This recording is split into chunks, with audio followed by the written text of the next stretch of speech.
ဟုတ်ကဲ့ပြန်လဲဆုံတွေ့ပါပြီကျမဝင်ပြလာတဲ့အထဲမှာပေါ့နော်အခုဆိုလို့ရှိရင်3နှစ်အရွယ်ကလေးကိုရောက်ပြီပေါ့နော်3နှစ်အရွယ်မှာဆိုလို့ရှိရင်ကျမတို့ကကလေးက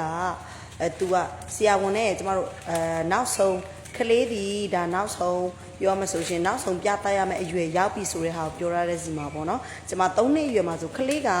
तू ကပြောမှဆိုလို့ရှင်မပြေးနိုင်နေဘူးပေါ့နော်မပြေးနိုင်ဘူးပြီးတဲ့ခါကျလို့ရှင် तू မကြခဏလဲကြတယ်ပြီးတဲ့ခါကျလို့ရှင် तू ကဝါကြအတူလေးလည်းမပြောနိုင်ဘူးပြီးဆိုရင်ကျမတို့ eye contact ဆိုတဲ့မျက်လုံးချင်းမဆုံနိုင်ဘူးပေါ့အဲ့တော့ကျမတို့ကိုယ့်ရဲ့ကလေးဒီကိုယ့်ရဲ့တသားဒီကိုယ့်ရဲ့မိမိဒီအသက်3နှစ်အရွယ်ရောက်ပြီ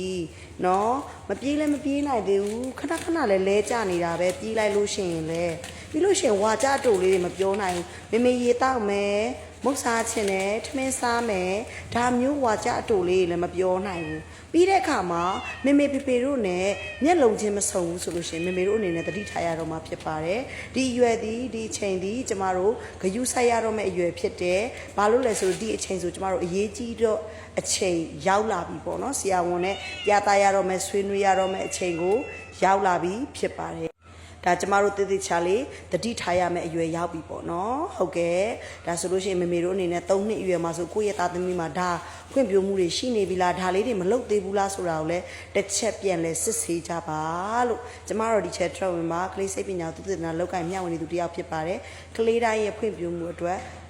မိဘတွေဆရာနဲ့တူတူပူးပေါင်းလောက်ကင်လေးရရှိပါတယ်ကလေးတိုင်းရဲ့